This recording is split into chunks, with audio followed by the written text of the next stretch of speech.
Quería presentarles al doctor Alejandro Concha. El doctor Alejandro Concha es internista, gastroenterólogo. Él es vicepresidente de la Asociación Colombiana de Gastroenterología, es profesor de gastroenterología de la Universidad de La Sabana y trabaja como gastroenterólogo en la Clínica Colombia y en la Clínica Shayo. Él es un experto a nivel nacional en el tema de síndrome de intestino irritable. Y hoy nos va a hablar sobre este tema que tan frecuentemente ustedes nos han expresado en el chat y en la página. Y bienvenidas todas las preguntas y dudas que tengan. Ninguna duda es menos importante. A través del chat lo pueden hacer y les responderemos al final. Bueno, bienvenido, doctor Alejandro. Muchísimas gracias por ayudar a Funeico en estos programas educativos que estamos teniendo. Muy buenas tardes. A la doctora Viviana le faltó solamente un pedacito que me parece más importante que todo lo que dijo, es que soy amigo de ella. Y eso nos llena de gusto y nos llena de cariño porque una persona tan capaz y tan entregada a sus pacientes y a esta enfermedad inflamatoria intestinal que sabemos hace tanta mella en la salud de muchos, y tenemos una persona muy experta, una estrella de ese campo en la gastroenterología. Entonces, bueno, primero agradecerle, Viviana, por invitarme, porque la verdad son escenarios que me gustan mucho. Yo le tengo que decir a los pacientes que se sientan libres de hacer cualquier pregunta que quieran hacer, pero también tengo que decirles que yo soy un expositor absolutamente aburrido, entonces yo voy a tratar de llenarlos de algunos datos y tratar de convencerlos de qué es lo que podemos hacer con la enfermedad inflamatoria intestinal y su relación con los trastornos intestinales funcionales. Entonces espero no aburrirlos, soy muy harto porque presento mucho dato, pero voy a tratar de volvérselos un poquito más ameno, menos ruido. Entonces no se asusten por las diapositivas. Bueno, ya Viviana habló de todo mi pedigrí.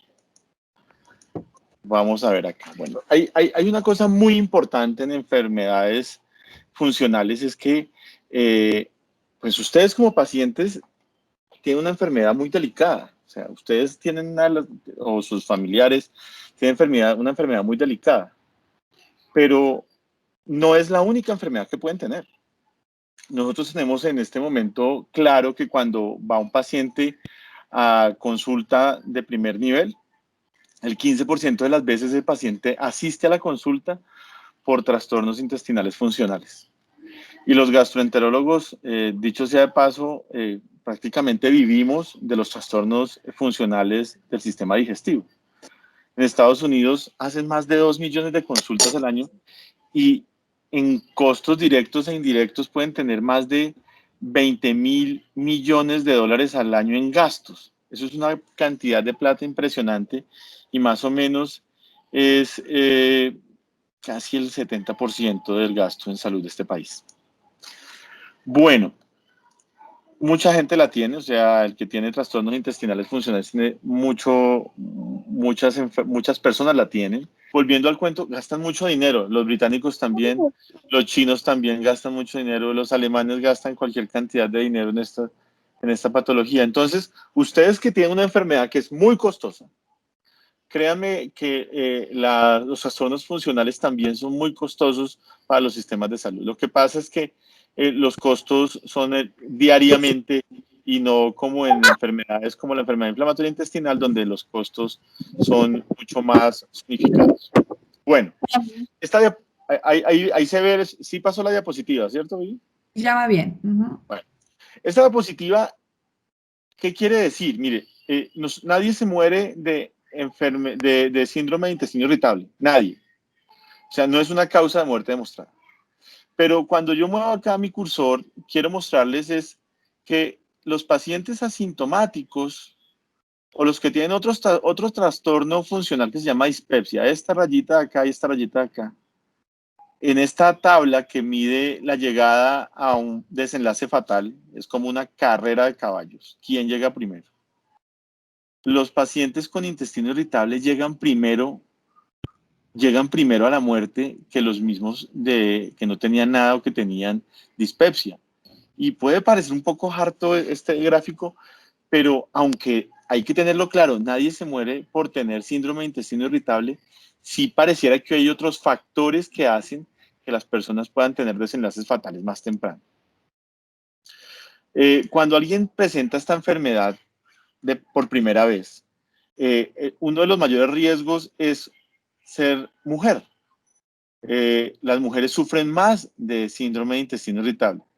Tener otros trastornos intestinales funcionales también hacen que las personas sufran más de síndrome de intestino irritable. Y ojo con esto, calidad de vida baja. Y acá yo siempre hago un énfasis especial, es que calidad de vida baja no es igual a pobreza. Calidad de vida baja es padecer otras enfermedades, es tener condiciones laborales inadecuadas, tener muchas cosas que nos hacen que nosotros vivamos nuestra vida de manera adecuada. Y la calidad de vida, hay muchas maneras de medirla, pero sí la calidad de vida baja marca como un riesgo para tener síndrome de intestino irritable. Yo voy dejando ahí abierta la opción, doctora Viviana, para si usted desea en algún momento ir preguntando alguna cosa o ir como interactuando más, usted me dice si esa es la dinámica que de pronto quiere usar.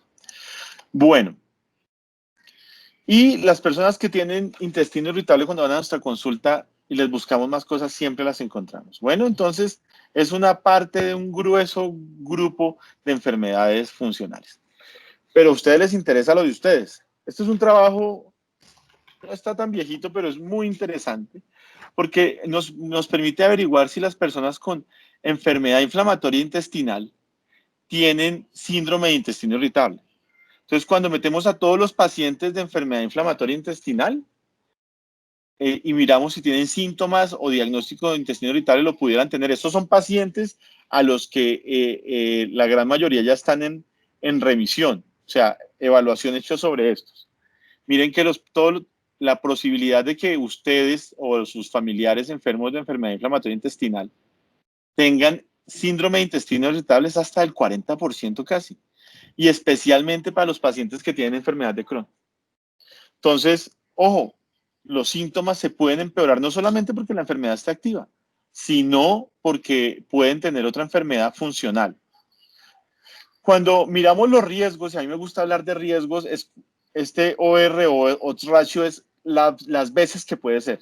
No 4.88%, sino cuántas veces, 4.8 veces, casi 5. En todos los pacientes tienen casi 5 veces, con enfermedad inflamatoria, tienen casi 5 veces tener esto más intestino irritable que los pacientes que no tienen enfermedad inflamatoria intestinal. Ojo, y los pacientes que están activos tienen más riesgo de tenerla que los pacientes que están en remisión. Y lo mismo pasa para enfermedad de Crohn. Mire que en enfermedad de Crohn es muy interesante los números, casi 6 veces, 4 veces, el riesgo de sufrir de el síndrome de intestino irritable cuando los pacientes tienen enfermedad inflamatoria intestinal. Bueno, ¿qué hace esta enfermedad importante entonces? No solamente que la suframos, bueno, que disminuye la calidad de vida, que por ausencias al trabajo disminuye además los ingresos de la familia y que tiene una carga muy importante desde lo emocional, social, económico para toda la familia. Para la sociedad es muy importante porque los costos directos, o sea, interconsultas, valoraciones, estudios inadecuados, cirugías innecesarias, medicamentos y además costos indirectos como principalmente en nuestro país pérdida en la productividad laboral también son importantes. Y pues nosotros hemos estado tratando de avanzar en el entendimiento de esta enfermedad. Hemos entendido más, pero nos falta, yo creo que nos falta el 90% de lo que hoy se podría saber por saberse. Sin embargo, el mundo trabaja constantemente en esta enfermedad. Esto es un concepto pequeño, no se asusten, esto no es ningún concepto importante ni técnico. Quiero que lo entiendan desde su punto de vista. Tenemos un intestino y ese intestino tiene una particularidad fantástica. A los que nos jactamos de trabajar en neurogastroenterología, esto es de las cosas que más nos interesa, es que acá hay un segundo cerebro. Miren, casi las mismas cantidad de neuronas que tendríamos en nuestro cerebro, en nuestro encéfalo, las podemos tener en el intestino. Sino que están centradas en que funcione la digestión, que es una de las funciones más importantes que tiene el organismo, pero no piensa. Sin embargo, como actúa independientemente, puede hacer manifestaciones independientes y también tiene unas interacciones que permiten alterar el estado de ánimo. Espero me hayan entendido. Entonces yo tengo una interacción muy importante entre el cerebro, el encéfalo y el intestino a través de diferentes redes neurológicas. Y cuando miro enfáticamente acá qué pasa en el intestino, pues sé que tengo unas células que las recurren. Ustedes son expertos en esto porque esto es parte de lo que tienen enfermo. Y ustedes por acá adentro también tienen una cantidad de receptores, una cantidad de procesos inflamatorios. Y esos procesos inflamatorios, las citoquinas que se alteran, los neurotransmisores que también se pueden afectar, terminan haciendo que una inflamación como la que tienen los intestinos de los pacientes con enfermedad inflamatoria intestinal, pues también pueda presentarse en pacientes que tengan el síndrome de intestino irritable, aunque de manera modulada. Y estos personajes que hay acá, estos colores, estos palitos, estas bacterias, microorganismos que representativamente acá hacen las veces de la microbiota, pues interactúan mucho con el intestino. Bueno, este es un ejemplo muy sencillo, tranquilos, no se preocupen, yo sé que a Viviana le gustan los dibujos más bonitos, pero es que yo soy muy bruto para esto, Vivi, entonces me toca con estos que hay acá. Ponle cuidado. Si yo tengo una infección intestinal aguda, yo puedo tener alteraciones en la microbiota, yo puedo tener alteraciones, esa microbiota puede pasar o alteraciones inflamatorias que atraviesan las células del intestino y llegan acá a la parte donde están las células que responden a la inflamación, donde están las terminaciones nerviosas y producen un proceso de inflamación. Y por eso la persona que tiene una diarrea aguda le duele la barriguita, ¿cierto? Puede hacer o hace diarrea y puede hacer incluso fiebre y otros síntomas. Listo, pasó esa infección gastrointestinal común y silvestre que nos puede dar a nosotros, pero si nosotros tenemos predisposición genética para sufrir el síndrome del intestino irritable, o la infección es muy severa, o soy mujer, o tengo factores psicológicos, y este es el otro mensaje que quiero introducirles. Las personas con trastornos psicosociales más frecuentemente presentan o terminan produciendo síndrome de intestino irritable. Bueno, entonces, si tengo todas estas cosas, yo puedo terminar haciendo un proceso inflamatorio crónico, no tan importante como el primero que hice, el agudo, pero sí afectando de manera crónica los neurotransmisores, produciendo inflamación por debajo de las células del intestino, y esa modificación puede terminar produciéndome ansiedad, depresión, dolor abdominal y modificando muchas de las conductas o los hábitos intestinales y todas las sensaciones digestivas que teníamos antes de presentar la infección. Y este modelo es el modelo que hoy se acepta como uno de los más especiales para explicar la fisiopatología del síndrome de intestino irritable, y es el modelo del síndrome de intestino irritable posinfeccioso, y encontramos como una causa.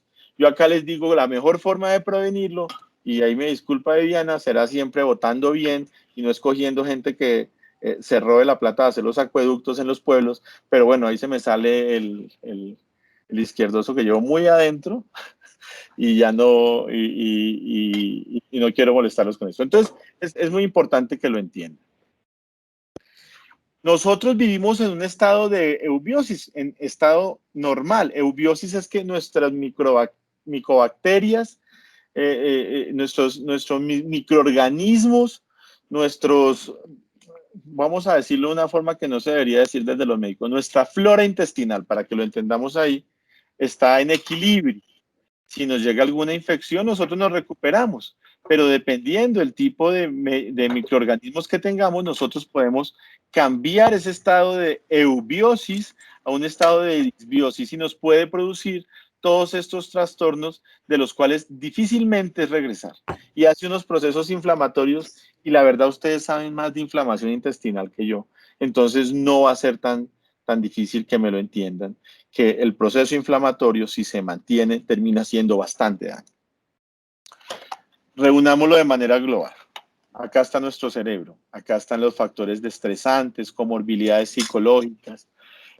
Nosotros tenemos, como lo hemos dicho, una interrelación muy importante entre el intestino y el cerebro. Por eso hay dolor, por eso en los episodios en los que estamos peor hay depresión, por eso aparecen otros síntomas. ¿Qué lo puede afectar? Lo pueden afectar la dieta, el intestino, las infecciones gastrointestinales, alteraciones en la microbiota como la disbiosis, y todo esto puede terminar produciendo, además, por predisposición genética, que nosotros tengamos mayor sensibilidad en el intestino, que haya una disfunción inmune del intestino y un aumento de la permeabilidad intestinal. Y eso hace que reunidas un proceso de inflamación crónica posiblemente que se esté dando en el intestino irritable termine produciendo esas alteraciones del eje intestino-cerebro, que es lo que estamos comentando. Bueno, acá espero que no estén tan perdidos como Messi, ¿ok? Que no nos hayamos perdido tanto del tema, que más o menos me lo hayan entendido. ¿Qué es el siguiente paso? El siguiente paso es que a nosotros como pacientes que tengamos trastornos funcionales nos tienen que atender bien y por eso se presentan unos pilares de la calidad.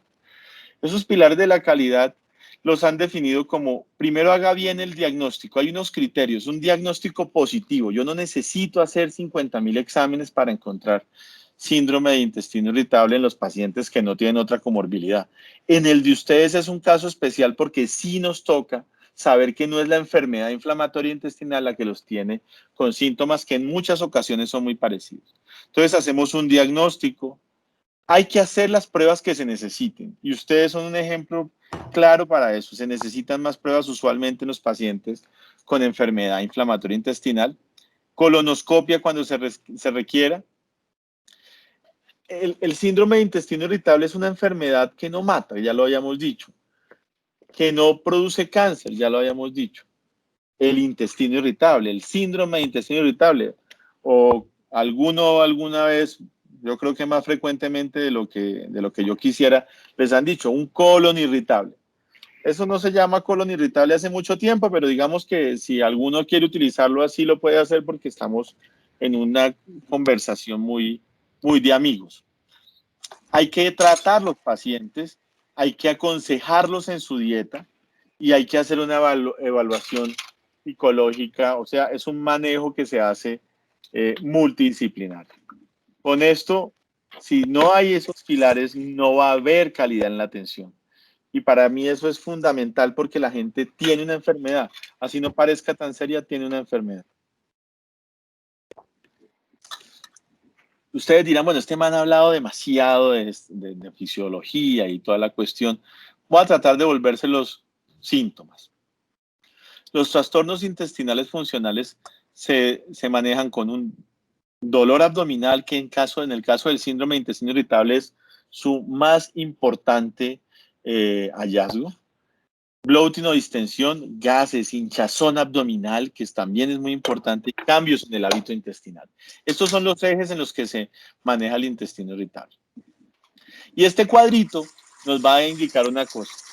Si yo tengo dolor, y esto es importante que ustedes lo reconozcan, el dolor es un síntoma cardinal para el diagnóstico de síndrome de intestino irritable. No teniendo dolor puede que yo no tenga síndrome de intestino irritable, pero yo puedo tener más gases, más distensión, incluso una diarrea crónica o un estreñimiento crónico que en ustedes es menos frecuente. ¿Por qué lo traigo a colación?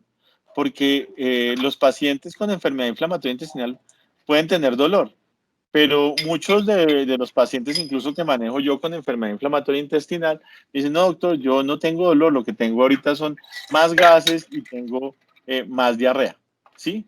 O estoy haciendo más deposiciones blandas.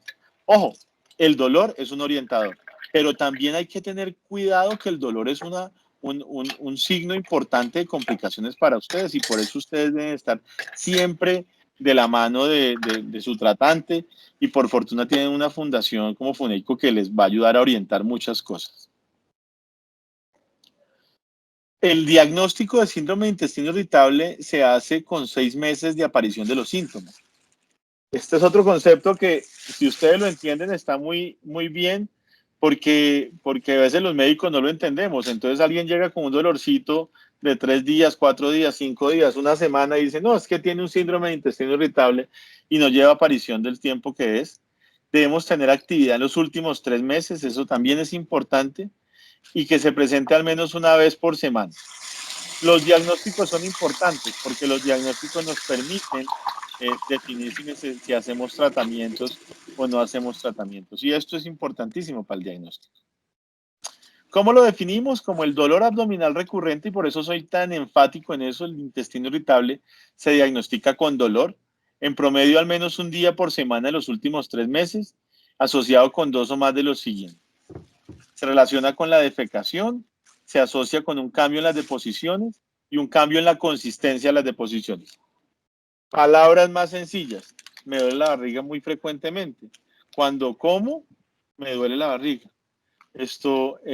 Voy al baño después de comer me duele la barriga, voy al baño y me mejoro. Hombre, esto puede ser el diagnóstico de un síndrome de intestino irritable. Yo no sé si ustedes la conocían, yo diría búsquenla al internet, bájenla al celular y tengan la mano, porque cuando ustedes van a consulta con Viviana, ella les dice, ustedes cómo están haciendo deposición, y ustedes deberían decirle, mire doctora, yo estoy haciendo una deposición perfecta, una viborita tipo 4 de Bristol, o estoy haciendo mucha diarrea, porque esto nos permite a nosotros hacer seguimiento de cómo van nuestros pacientes. Voy a resumir esto rápidamente. Yo creo que un paciente con enfermedad inflamatoria intestinal tiene síntomas gastrointestinales. Lo más importante, o sea, ustedes no pueden decirse, es que yo tengo un síntoma de síndrome de intestino irritable sabiendo que ustedes tienen una enfermedad inflamatoria intestinal. Ustedes deben buscar apoyo, asesoría, evaluación de los laboratorios. Los médicos hacemos específicamente eso. Si determinamos que hay inflamación o una inflamación borderline, o sea, ahí intermedia, pues se tomarán las decisiones de estudios endoscópicos, evaluación histopatológica y pues el grupo que lo maneja definirá cómo hace el tratamiento. Pero si no hay inflamación, ahí después de la evaluación no hay inflamación y no hay síntomas inflamatorios y signos inflamatorios, uno puede definir que el paciente podría tener un síndrome de intestino irritable.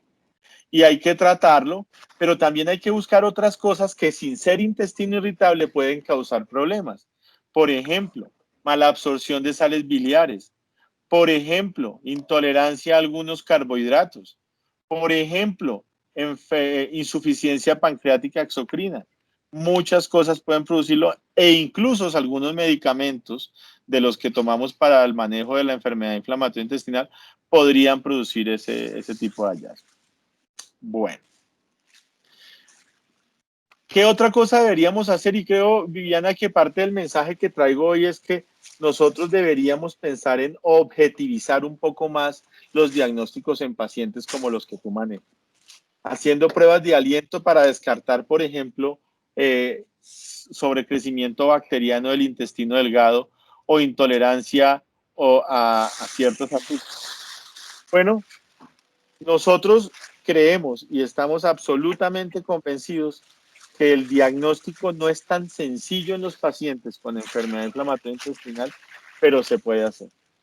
Espero que en este momento no estemos peor que hace un rato, como James cuando se dio cuenta que Zidane va para Everton. Bueno, vamos a hablar un poco de tratamiento. ¿Dónde los podemos intervenir? Fuera del tratamiento que ustedes ya tienen, una modulación inflamatoria e inmune de manera muy avanzada, medicamentos de altísima tecnología y un diagnóstico ya definido. Nosotros podemos interactuar o tratar los pacientes a nivel de la sensibilidad, o sea, con analgésicos. Tenemos cómo interactuar o manejar la motilidad, el movimiento del intestino. las funciones secretorias del intestino, la misma activación de la barrera y la función de barrera. Adicionalmente, también podemos intervenir en la microbiota intestinal. Luego hay varios sitios donde podríamos estar trabajando. En Colombia, nosotros hemos desarrollado unas guías de práctica clínica para el diagnóstico de esta enfermedad, pero esto nunca se ha hecho pensando en pacientes especiales como usted. Y ahora que estamos desarrollando las nuevas guías, sería muy interesante crear un apartado de eso, o en el mismo grupo de investigación y de estudio de la enfermedad inflamatoria en Colombia, GECOL, podríamos estar abriendo un espacio para esto. Ustedes preguntarán, ¿cómo es lo de las pruebas de aliento? Perdón. Porque sí es muy importante, no están tan disponibles, no es que ahora vamos a salir a decirle, doctor, yo creo que usted me debe hacer una prueba de aliento, pero es bueno conocer cómo pueden ocurrir eso. Se hace por diferentes medios la medición de microorganismos, la prueba de aliento, básicamente a través de suministrarle un sustrato al intestino, que puede ser glucosa o lactulosa. La lactulosa con la ventaja de que no se absorbe completamente o no se absorbe en el duodeno ni en la parte proximal del yeyuno, que son unas partes del intestino, y que podría evaluarse la fermentación a través de una medición indirecta de ese azúcar que entró al intestino y que se exhaló, porque después de metabolizado se volvió CO2 y gas metano, hidrógeno, CO2 y gas metano, y cuando pasa por el alveolo pulmonar, cuando lo exhala el paciente o la persona a la que se le hace la prueba, se mide a través de un aparatito. Dejen que los médicos nos preocupemos qué hacer con esas cosas, pues ustedes saben mucho de su enfermedad, pero pensemos en cosas donde ustedes nos pueden ayudar bastante. En la dieta. Buscamos qué hacer con la dieta y eso me imagino que va a ser un punto importante para las preguntas más adelante. Pero me puse a buscar qué hay de la dieta para estos pacientes que tengan síndrome de intestino irritable en los pacientes que tengan enfermedad inflamatoria intestinal. Y la dieta baja en FODMAP. FODMAP significa básicamente que tiene algunos elementos, como son comidas que contienen oligosacáridos, monosacáridos y unos polioles. Y esos polioles y lo que les estoy mencionando son sustrato más importante para la fermentación. Producen más síntomas. No solo gases, producen diarrea, producen dolor. La dieta FODMAP en total, comparada con una dieta específica que no sea FODMAP, en global no mostró una mejoría de todos los síntomas o puntajes del síndrome de intestino irritable. Pero en los pacientes que tenían colitis ulcerativa o enfermedad de Crohn, sí disminuyó la frecuencia de las deposiciones, sí mejoró un poquito el dolor, sí disminuyó los gases, y esto que está acá en negrilla es como lo importante a entender. Entonces, la dieta sí funciona, sí mejora. No es todo el tratamiento, y este es el primer mensaje en tratamiento. La dieta es una muy buena ayuda, y es una muy buena ayuda para empezar el manejo de los pacientes que tienen síndrome de intestino irritable. Pero no es todo el tratamiento.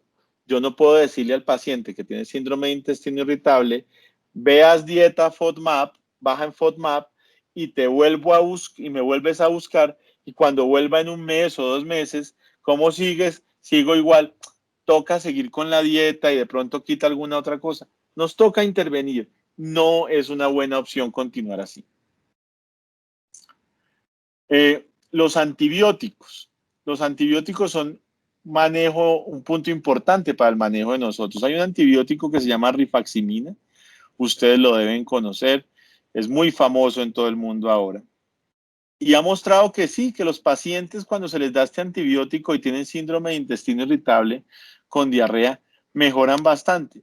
Pero los que más se mejoran son los que tienen una prueba de aliento positiva para láctulos. Entonces, quizá no es para todo el mundo, pero como no tenemos dónde hacerla toda hora, nos toca a veces solo por orientación clínica hacer el tratamiento. Los antiespasmódicos, los analgésicos. Estos analgésicos son una ayuda muy importante. Lamentablemente no todos los analgésicos sirven en síndrome de intestino irritable. Y hay que decirles, Viviana, hay un trabajo que está en camino. Ese trabajo se está haciendo en este momento y está evaluando, un trabajo muy interesante que está evaluando enfermedad inflamatoria intestinal, síntomas de síndrome de intestino irritable, de varias patologías funcionales. Y nos va a dar muy buena información. Están dando,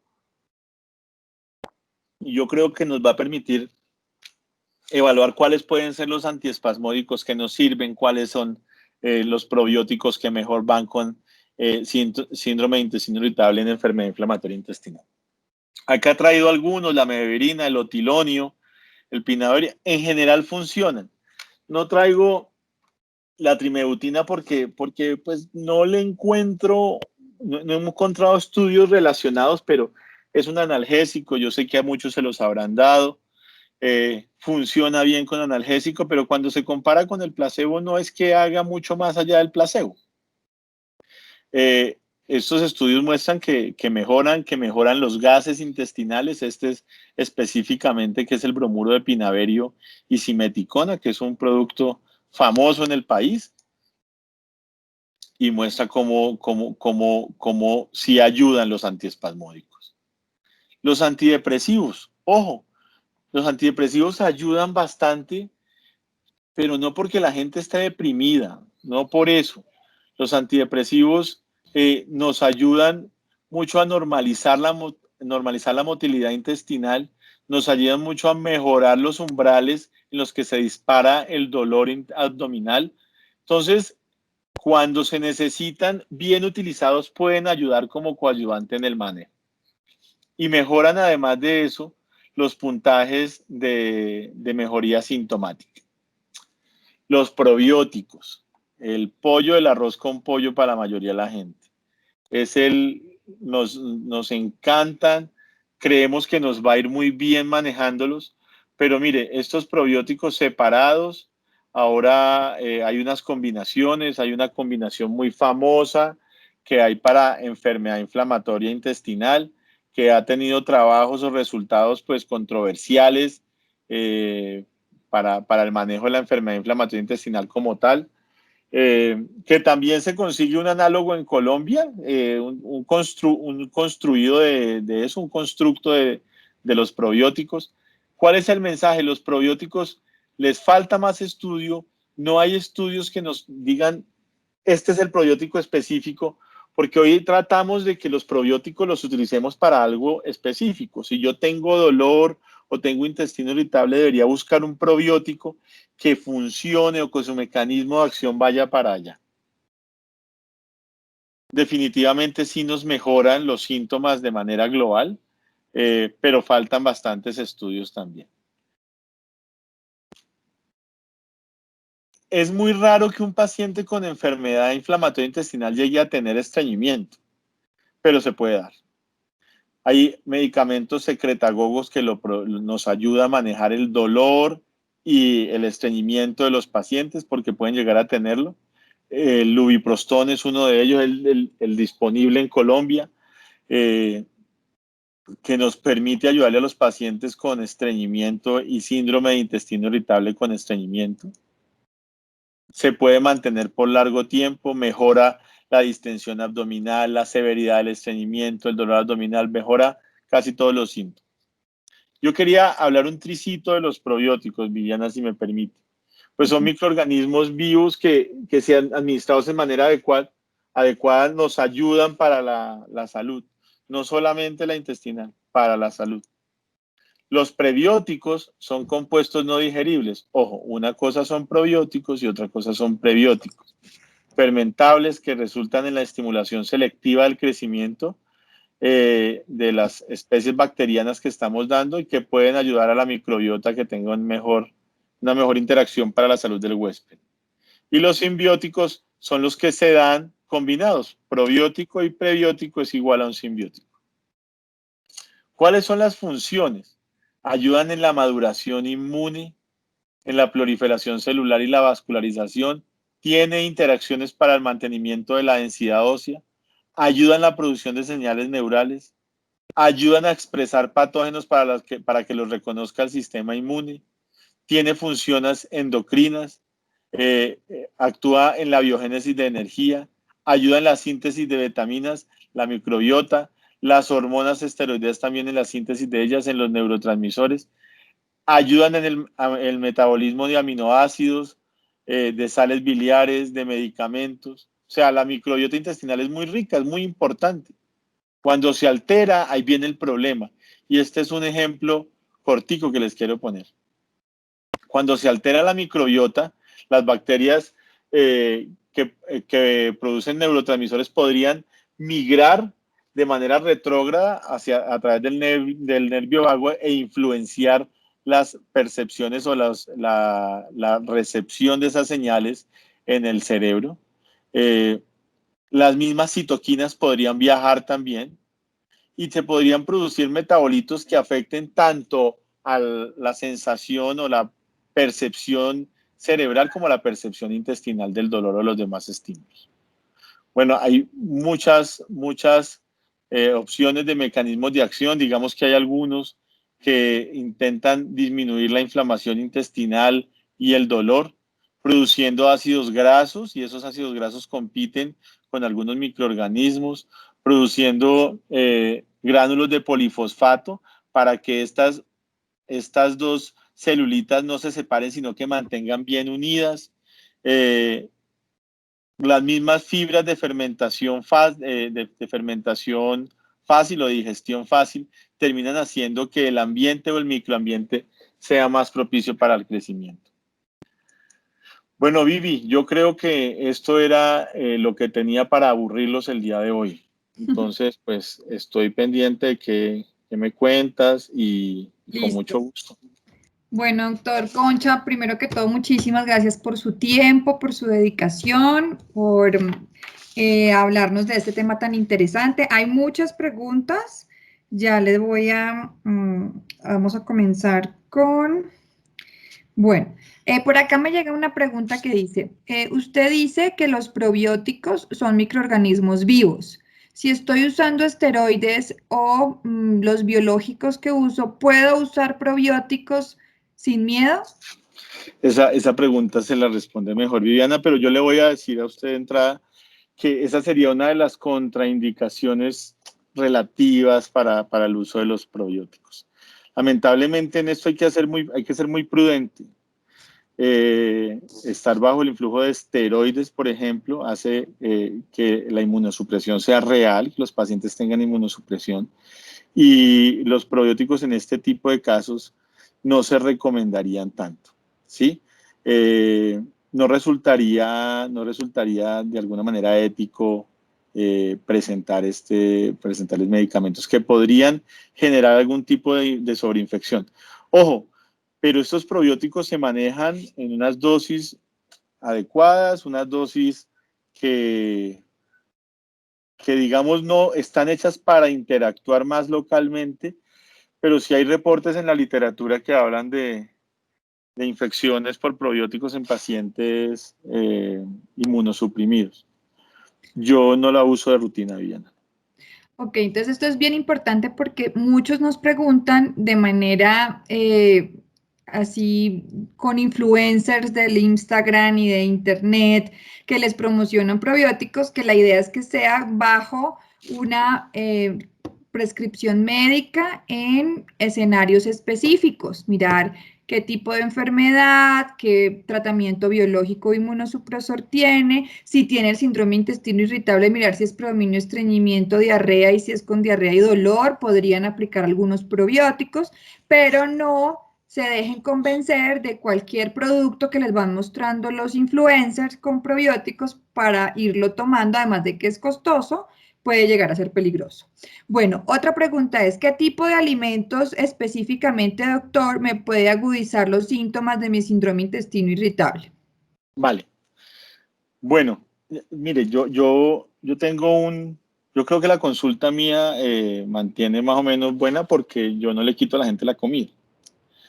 El primer mensaje que le tengo a la gente es, uno debe ser claro y debe ser, como lo dijera, debe ser cauteloso con lo que come. Si a mí algo me cae mal y reiteradamente me cae mal, hombre, yo tengo un problema con esa comida. Y el ejemplo que les digo es, si usted se come una bandeja paisa con chicharrón, arepa, frijoles, huevo y todo lo que tiene, y al otro día está lleno de gases, súper distendido y sintiéndose muy mal, hombre, no me eche la culpa, ¿no? ¿Sí? No me la eche a mí porque definitivamente usted sabe que eso le cae mal. Pero hay gente a la que no le cae mal. Y cuando me refiero a esto, el primer mensaje es hacer un buen inventario de su dieta. Haga un buen inventario de su dieta, revíselo. Incluso pueden hacer una revisión de qué combinaciones sí le caen mal y qué combinaciones les caen bien. ¿Qué alimentos nos pueden hacer mucho daño? Hombre, alimentos con alta fructosa. Las frutas muy dulces pueden hacer mucho daño. Yo les sugiero a la gente usualmente baje una aplicación que se llama Dieta Baja en FODMAP. Y esa aplicación Dieta Baja en FODMAP, que hay en español, nos dice cuáles pueden ser los que causen esto. Déjeme, yo le muestro, Viviana, si me permite, algo de lo que hemos presentado, para que la gente tenga un poquito de orientación en eso. Mientras el doctor comparte la diapositiva, aquí reforzamos con lo que él nos dice, que es un experto en este tema, que no hay una fórmula de cocina, porque es que de manera repetitiva el paciente quiere una fórmula, que como, que no como, y todos los organismos son diferentes, entonces hay que individualizar y en enfermedad inflamatoria intestinal específicamente no hay algo que diga, coma esto, esto no, es muy individualizado. Entonces acá el doctor les va a especificar en cuanto a los diferentes grupos de alimentos, cuáles podrían empeorar y cuáles no. Vi lo dijo muy bien. Aunque es comida, no tenemos una receta, ¿sí? Esa receta que es que el doctor no me dio ni una dieta. No, pues yo les puedo dar esa dieta. O sea, esa vaina la consigo en internet. Mi abuelita me dio 50. Pero no, vámonos a cada uno. Por ejemplo, yo usualmente les decía manzana, pera, banano, mango y uva producen muchos gases. Sí, pues usted los encuentra acá. Frijol, arveja, garbanzo, blanquillo, producen muchos gases. La cebolla, pero mire, el mango, la manzana, la pera, algunos endulzantes, algunos jugos que contienen alta fructosa, el jarabe de maíz, el que le dan a los chinos para los pancakes, la leche usualmente puede caernos mal. Mire, vegetales como el espárrago, brócoli, el coliflor, la cebolla, la espinaca, pueden producirlo. Hoy en día están, Viviana, intentando muchos decir es que el problema de esto es el trigo, es que yo necesito algo bajo en gluten y eso no se ha probado, eso no se ha evaluado e incluso se proponen que hayan deficiencias nutricionales por las personas que dejan de comer gluten sin llegar a necesitarlo. Claro que también hay muchos que se sienten bien. Los frijoles, las lentejas pueden producirlo. Mira, acá estamos los polioles, cualquier cantidad mire, la sandía, los endulzantes, la coliflor, ya lo hemos mencionado. Hay aplicaciones, se llaman dieta baja en FODMAP, low FODMAP diet, aplicaciones que nos pueden hacer que tengamos este tipo de problemas, Viviana, que nos permitan seguirlas, que nos permiten, ahí ya no estoy compartiendo, ¿verdad? Ya no, listo. Entonces, esas aplicaciones podrían bajarlas, podrían escudriñarlas, ver si de pronto la comida que van a comprar en el supermercado pueda tener muchos FODMAP. Ok. Por acá tengo otra paciente que sugiere tener síndrome intestino irritable con predominio de estreñimiento. ¿Qué opina de usar el citrato de magnesio o con qué más me puede mejorar? Bueno, nada. el primer paso en el manejo del estreñimiento, si es un síndrome de intestino irritable con estreñimiento, es el manejo dietético. Ojo con eso. Buena alimentación, alimentación con fibra, líquidos suficientes y la actividad física. Pero si usted no se mejora con eso en 15 días a un mes, haciendo las cosas bien, pues el siguiente paso no es tomar más agua ni tomar más fibra. O sea, no funcionó ese primer manejo dietético. Nos toca pasarnos a una fibra que sea bien evaluada. La única fibra que está bien evaluada en estreñimiento e intestino irritable con estreñimiento se llama Psyllium, Hispagula husk, planta gobata. Esos son los nombres que tiene el psyllium en diferentes momentos de su procesamiento.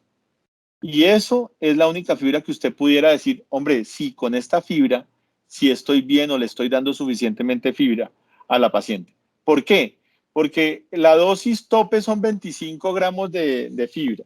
25 gramos de fibra que, para hacerles ejemplos del día a día, son 8 tazas de avena, 3 o 4 papayas de las medianitas, 40 ciruelas, 2 burritos de Taco Bell. Eso tiene la fibra que tiene 25 gramos. Entonces, hay que ir a ese tipo de fibra si la dieta que hemos hecho no nos ha mejorado. Esa es el siguiente punto. La otra es utilizar medicamentos laxantes que sirvan para eso. Citrato de magnesio no está dentro de ese grupo. Bueno, Ok. citrato de magnesio no está dentro de ese grupo. Para eso está el polietilenglicol, el PEG, en dosificación de 17 gramos para adultos. Y si no funcionan, podemos utilizar otros como el secretagogos, el lubiprostone. Han reintroducido recientemente un prokinético llamado Tegacerot, no ha vuelto a llegar a Colombia, pero quizás ese no sea el manejo. Hombre, y muchos dirán, es que me dan bisacodilo. Bisacodilo lo utilizamos para pequeños momentos de estreñimiento, cortos momentos de estreñimiento. Estreñimientos transitorios y usualmente de paciente hospitalizado. No es un medicamento que se debe utilizar como el manejo crónico. Y ya no hay una excusa, Viviana, porque ya está el PEG en el post y está, creo que el lubiprostol en el post. Entonces no habría una excusa para el manejo del estreñimiento sea solo con bisacodil. Ok.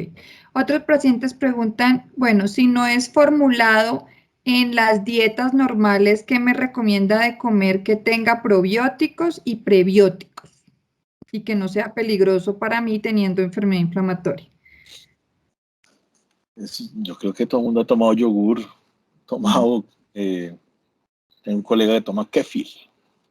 Acá hay una pregunta del kéfir. Dice que si El el kefir. kéfir resuelve, si quita los gases y la diarrea antes de salir de casa. Entonces, como complementar allí que de dónde consiguen prebióticos y si el kéfir sirve.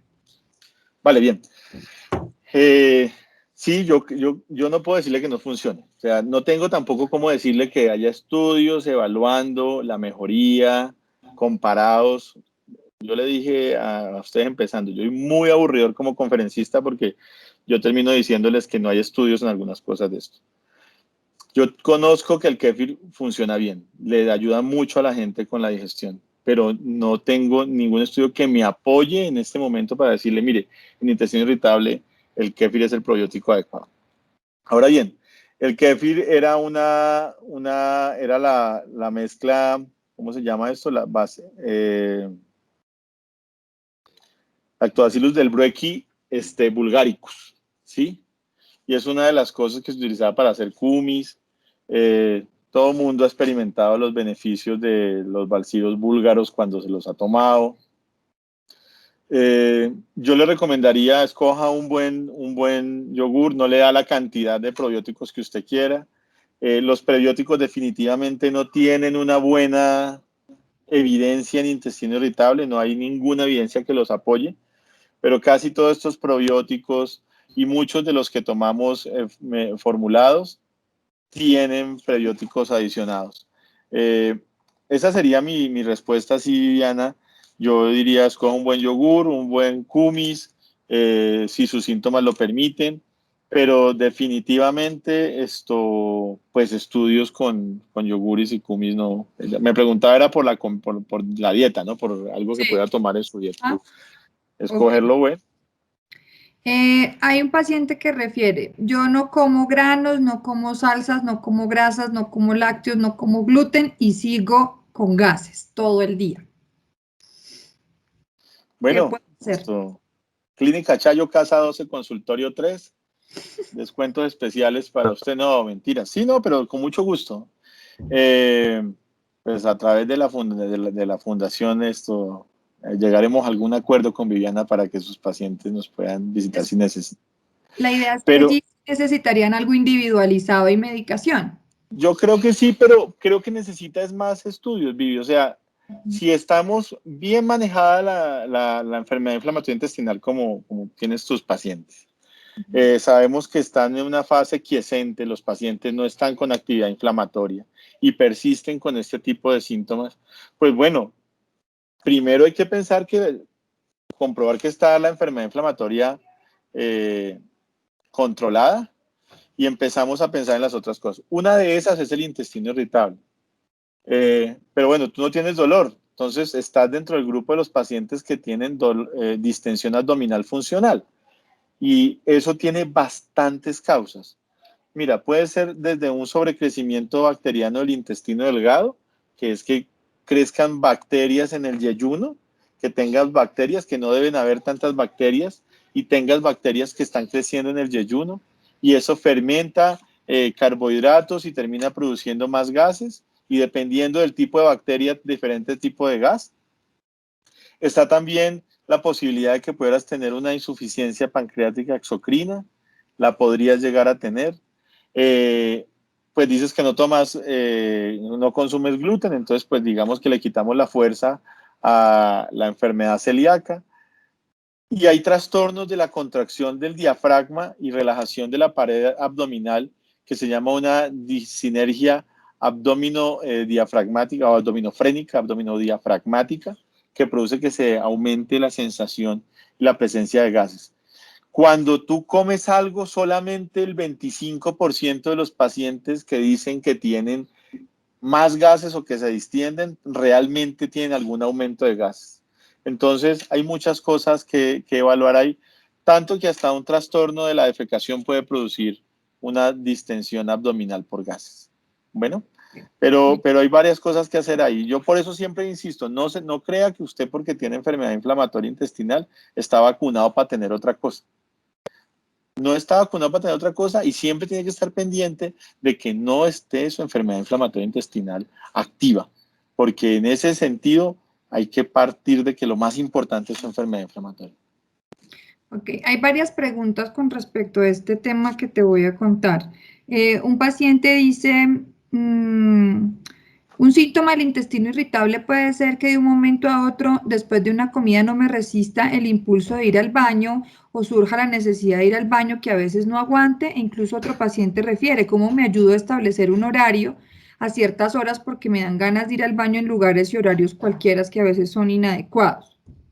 ¿Eso Sí, sería sí, síndrome de intestino irritable?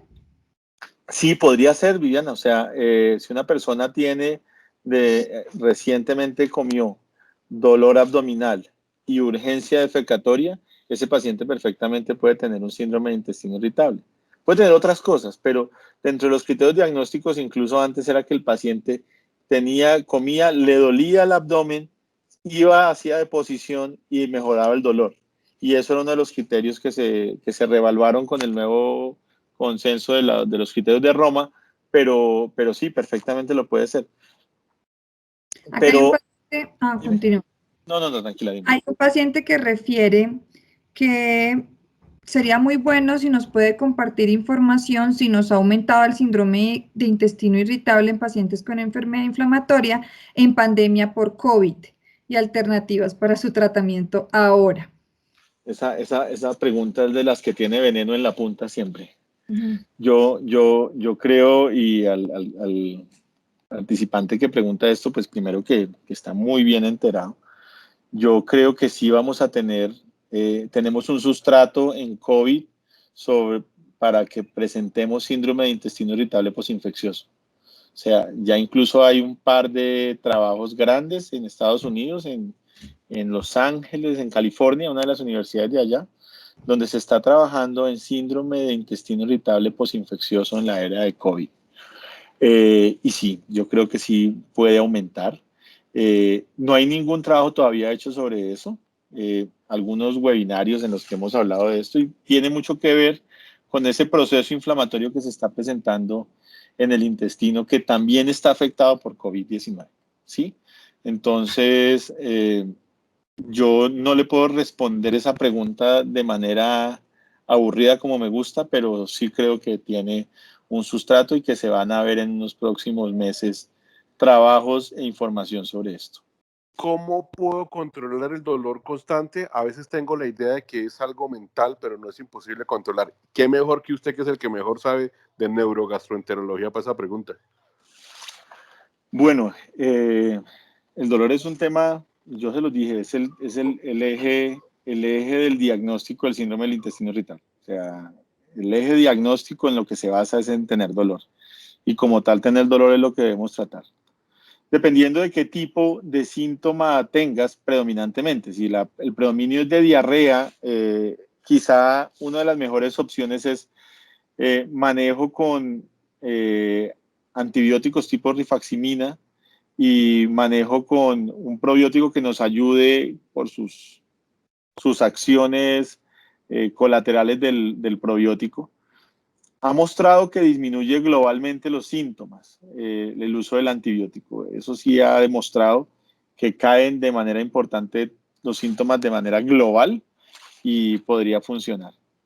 Otros analgésicos que pueden ayudar, pues antiespasmódicos, yo les mencionaba otilonio, meverina, pinaverio, que podrían ser algunos de los que nos podrían ayudar allí. Y como coadyuvante, yo al final, si estos pacientes no han mejorado, utilizo dos cosas. Utilizo antidepresivos o puedo utilizar terapia cognitiva. Psicoterapia, terapia especializada por psicología para este tipo de manejo. Y hay que decirlo, aunque no tiene muy buena evidencia, algunos pacientes con terapias alternativas han mostrado mejoría. Algunos han mostrado mejoría con terapias basadas en acupuntura. Sin embargo, cuando uno revisa los trabajos comparados, esa acupuntura no tiene tan buen desempeño como los otros tratamientos y los sesgos en los estudios son muy importantes. Estamos hablando de dolor y estamos hablando de terapia alternativa. Entonces, cuando hablamos de terapia alternativa, lo único que ha mostrado de alguna manera que puede ayudar es un poco la acupuntura, la moxibustión tampoco. Nuestra guía no tiene ninguna, no recomienda su uso, pero hay unos metaanálisis más recientes a esa guía que hablaban de la acupuntura. Pero vuelvo al cuento, la información de esos trabajos es muy heterogénea. Es trabajo que no se pueden sumar. Por eso yo le digo a la gente, mire, no dejen de pensar y creer en las cosas que ustedes quieren creer con la terapia alternativa.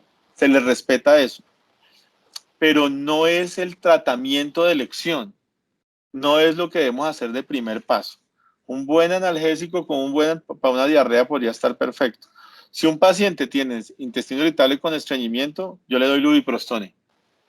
Intestino irritable con estreñimiento, lubiprostone. La única medicación que en este momento diríamos que cubre todo lo que debería tener un paciente es lubiprostone, que es un secretagogo agonista de los canales de cloro tipo 2. Pero hay muchas opciones. Alejo, discúlpame, y otra pregunta que siempre ha pegado acerca de las terapias alternativas es el uso de cannabinoides. Sí. Eso siempre va pegado ahí. Entonces, sí. ¿qué opinas? ¿Cuál es la opinión tanto para enfermedad inflamatoria intestinal como para síndrome de intestino irritable? Yo le veo mucho potencial. Esa sería como la opción, mucho potencial. Apenas estamos viendo por ahí trabajos en dolor abdominal crónico. Dolor abdominal crónico. Acuérdate que muchos de estos cannabinoides tienen efectos adversos como diarrea, pero están trabajando en eso. Yo, para el manejo del dolor, le veo mucho potencial. Ese sería como lo que tengo hoy día para decirte, Fayán, de eso. Hay otra pregunta por acá, que si la Gracias, Alejo. mesalazina sirve para el síndrome de intestino irritable. ¿Cuál, Viviana? ¿Cuál? La mesalazina. Estoy tomando mesalazina. ¿Me sirve para el síndrome de intestino irritable? No hay trabajos que digan si funciona para eso. Hay algunos trabajos que lo han intentado. En Ecuador hay un doctor que se llama Carlos Robles Medranda. Es un gran endoscopista y él tiene un postulado en el que dice que el intestino irritable es una enfermedad inflamatoria intestinal no muy bien expresada y sus trabajos endoscópicos es para desarrollar el cómo diagnosticar eso. Hasta ahora no. Yo no le encuentro utilidad a la luz de la evidencia. La mesalazina tiene un efecto tópico, un efecto que está hecho para este tipo de patologías como la enfermedad inflamatoria intestinal, pero tú te formaste con una persona que también fue profesora mía y nos decía que la mesalazina era como el corticoide para la piel, que si estaba inflamadito eso ayudaba a servir, y a la profesora Alvis, si nos ve, pues mucho saludo, y a mí me ha servido para muchas cosas eso, pero para enfermedad, para síndrome de intestino irritable no tiene ninguna evidencia científica. Okay. Aquí en el eje cafetero hay mucha gente todavía de una generación como anterior a la tuya que todavía usa mucho mesalazina no para enfermedad inflamatoria intestinal, sino para colon irritable. Y tú y yo estamos viejitos, esos están más viejitos. Cuando se me cortó, estábamos en la pregunta del hábito intestinal. No sé si ya la terminamos de resolver, sí, señor. Ah, bueno. Ok, listo. Bueno, tenemos por acá otra pregunta. Estoy con Humira y yo le explico a la paciente de que ella no presenta dolor, sino mucha distensión, ¿sí? Entonces, que dado que está inmunosuprimida, idealmente el probiótico, pues así, a menos de que sea algo estrictamente asesorado con su médico, no sería la opción. Tiene más distensión abdominal. ¿Tú qué le sugerirías a esta paciente que sospecha que tiene un síndrome de intestino irritable? Con mucha distensión, estamos hablando, si no hay dolor, lo que tenemos es un síndrome de un dolor abdominal, una distensión abdominal funcional. Esa distensión, parte es el manejo dietético. FODMAP ayuda muchísimo ahí. Adicionalmente, creo que si la paciente tiene su enfermedad inflamatoria bien controlada, una opción podría ser darle un manejo con rifaximina, un ciclo de rifaximina. Los probióticos son un problema interesantísimo para ustedes. Yo no los uso con los pacientes con enfermedad inflamatoria intestinal. No los uso casi nunca, excepto a veces cuando estamos sin esteroide, cuando lo tengo solo con mesalazina, puedo utilizar el Heptavis, que es mi equivalente nacional al BSL-3 según mis análisis, pero no más. Entonces yo le recomendaría primero eso y siempre, Viviana, porque se nos puede pasar, es evaluar que no tenga la enfermedad inflamatoria activa. Listo. Fabi, ¿tienes alguna otra pregunta? No, Vivi, la conferencia espectacular. Alejandro, como siempre, muy claramente nos hace llegar los mensajes. Bueno, ya creo que... bueno, por acá, yo sé que eres gastroenterólogo de niños, pero aquí hay dos preguntas de dos mamás que refieren que posiblemente sus niños tienen síndrome de intestino irritable. Ya te digo exactamente, dice, tiene 6 años, otra tiene 8 años, y dice, ¿dónde está? Un momento, que es que son como 31 preguntas que las he tratado de condensar. Mi pregunta relacionada, bueno, un momento. se infla mucho, le da mucha diarrea, se supone que su enfermedad está controlada. Una tiene 6 años, otra tiene 8 años, dado que pues son niños y uno no puede ser tan, eliminarle tantas cosas de la dieta. ¿Usted qué podría sugerir? La reiteración es muy importante para mí en estos casos, que su enfermedad inflamatoria esté bien controlada. Eso es lo primero, es lo primero. ¿Cuál es el método? Bueno, algunos utilizan calprotectina, construir un diagnóstico de ausencia de inflamación es muy importante. Hombre, yo creo que a los niños hay que dejarlos vivir sus cosas y esas molestias de distensión, pues se pueden ir evaluando según los esquemas de inventario de dieta. Yo también pienso lo mismo que la señora, a los niños hay que controlarles solamente las rabietas, pero la comida deberían poder comer muchas cosas. Es muy triste que no puedan comer todo, no se pueda comer un dulce, no se pueda comer un helado. Pues hay opciones de helados deslactosados, si van a usar endulzantes que no sean endulzantes muy elaborados, tratar de evitar siempre el sirope, los siropes estos, los syrup que son como, bueno, como esas mieles de maple o mieles de maíz que son las que venden de Ongemín, todas esas vainas para los pancakes. No mezcle granos, es un ejemplo. No mezcle, no se haga una ensalada de aguacate, cebolla, coliflor y se la vaya a dar al chino porque le cae maluco y el chino no se la va a comer contento. Trate de ingresarle cosas menos invasivas, tanto para el gusto como con muchas cosas que pueden producir gas, que puedan tener FODMAP. Yo soy enemigo de darle a los chinos leche que no sea leche, o sea, leche, no leche deslactosada, leche, esa que es agua blanca, no hay que darle leche. Pero si le cae mal, pues hay que pensar en otra opción. Las frutas sin mucho dulce. En nuestro país las frutas por la ubicación tienen mucho dulce, pero las frutas que se dan más hacia el altiplano pueden tenerlo menos. Fresas podrían ser unas opciones, aunque tienen algún otro tipo de alergias. Las uvas no son una muy buena opción, está muy concentrada el azúcar en las uvas, el mango. Es una pregunta muy difícil, Vivi. Y bueno, y lo otro es que yo de niño solamente sé de su elaboración y crianza, porque soy gastroenterólogo de adultos. Bueno, yo creo que ya resumimos todas las preguntas de los pacientes. Alejo, mil gracias por tu tiempo, por tu dedicación, por ponerte a hacer una charla para los pacientes de Funeico. Eres un amigo de Funeico, te queremos muchísimo, estamos muy agradecidos porque hayas hecho esto por nosotros. Fabián, gracias por cubrirme mientras se cayó la señal. Tú siempre estás ahí al frente del cañón con todos los pacientes de Funeico. Un No te abrazo para preocupes, aquí estamos. todos.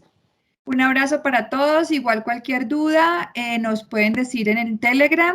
Quisiera que el doctor Concha, que es un experto en este tema, nos dijera dónde lo pueden encontrar los pacientes, dónde podrían sacar una cita con usted, dónde le podrían escribir para tener Pero su a ver si yo me lo contacto. aprendí. La ¿Casa qué? cita número 12 de la Clínica Chayo. No, mire, esto es más sencillo. Hay un correo que es Alejandro Concha Gastro, @gmail.com. Ahí me pueden escribir y pues tratamos de ubicarlos. Yo trabajo en la Clínica Chayo y en las clínicas de Colsanitas. En Colsanitas estamos en el Centro Salitre. Ahora el Centro Salitre para consulta queda en el comedor de mi casa, entonces es más sencillo vernos.